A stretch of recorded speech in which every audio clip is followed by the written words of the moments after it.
Chapter 8. Pale and shaken, Johnny clutched his injured arm. Near him, Fergie and the professor stood dead still and waited to see what would happen. The Venetian galley's ram had smashed into the Turkish ship at an angle, and the two ships drifted on the water locked together, while the acrid smoke of the flares still hung over them like a mantle of fog. The soldier with the purple banner hopped nimbly onto the deck of the Turkish ship and strode forward purposefully. He wore a shiny metal helmet that looked like an upside-down salad bowl, and his breastplate had an odd sort of metal skirt on the bottom.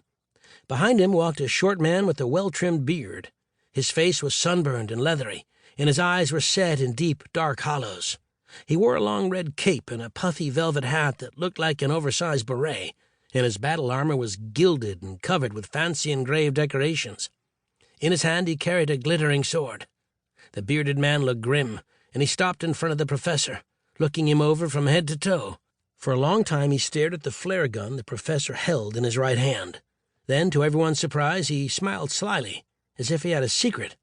The professor was very relieved. He bowed and began to speak, while Brewster hovered overhead and translated. "Greetings, my lord," the professor said.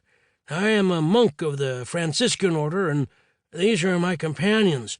This weapon that I hold was invented by clever men in a far-off land. It frightens, but it's harmless."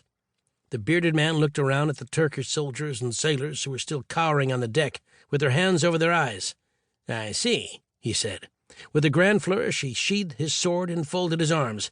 "You are under the protection of the Republic of Venice," he went on. "We have come to help the people of Constantinople, who are besieged, as you probably know. I am Admiral Piero Mocenigo, and I will aid you if I can." "It seems like everybody's an admiral around this place," Fergie muttered to Johnny. In a flash, the man turned to stare at him. Again he smiled, as if he knew a joke that he wouldn't tell to anyone.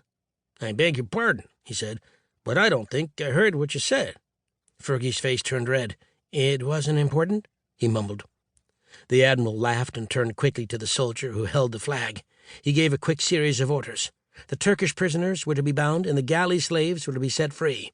A surgeon would be brought to bind up Johnny's wound, and after that was done, the old man and the two boys were to be treated with every courtesy.